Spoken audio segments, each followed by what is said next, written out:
Alors, les principaux défis, déjà certains sont passés. C'était la mise en œuvre du RGPD, notamment. L'accompagnement à cette mise en œuvre pour les différents opérateurs et organismes avec qui je travaille. L'autre sujet, ça a été d'établir une première liste d'opérateurs entrant dans le champ de la directive Nice et pouvant être éventuellement désignés opérateurs de services essentiels. Le troisième, mais non le moindre, c'est de continuer à sensibiliser les autorités sur la nécessaire prise en compte de la sécurité numérique, qui est un risque relativement nouveau pour eux, mais qu'il convient de prendre en compte rapidement si on ne veut pas avoir de déconvenues demain. Est-ce que les stratégies de sécurité des ministères sont en train d'évoluer, notamment avec le cloud computing, mais pas seulement, on parle beaucoup d'IoT, d'objets connectés? Alors c'est assez intéressant, puisqu'en fait l'IoT, les dispositifs biomédicaux, on appelait ça pas encore des SCADA, mais ce sont des objets connectés comme les autres.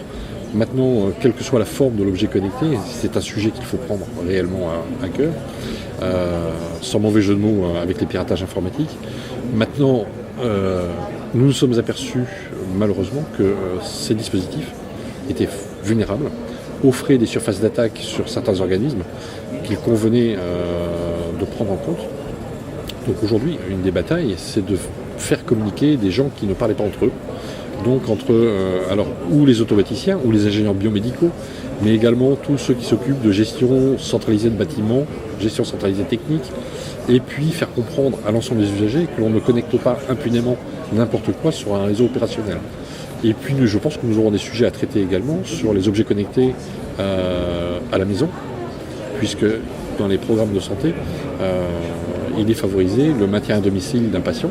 Et donc il y a bien une liaison entre patient, maison du patient et centre sanitaire. Donc de beaux sujets en perspective. Alors le César a un énorme avantage, c'est d'abord tout corps de métier, toute profession, publique, privée, ils sont représentés. On y trouve les meilleurs RSSI. C'est un espace de partage de confiance. Donc ce qui permet, et ce qui est assez hallucinant, de discuter quelquefois même entre concurrents, de dire tiens, sur tel type de problématique, quelles sont les solutions que tu regardes. On est au-delà d'un domaine concurrentiel, on est vraiment sur des bonnes pratiques, en discutant avec des pairs.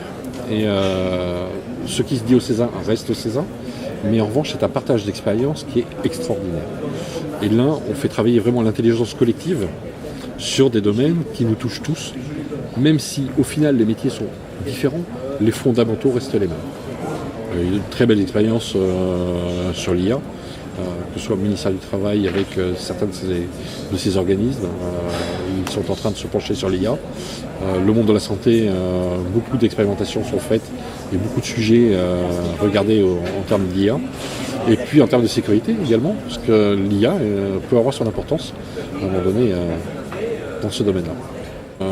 J'aimerais bien que l'ensemble des citoyens soient sensibilisés ou formés à la cybersécurité, faire de l'ensemble des utilisateurs du numérique des maillons forts de la sécurité.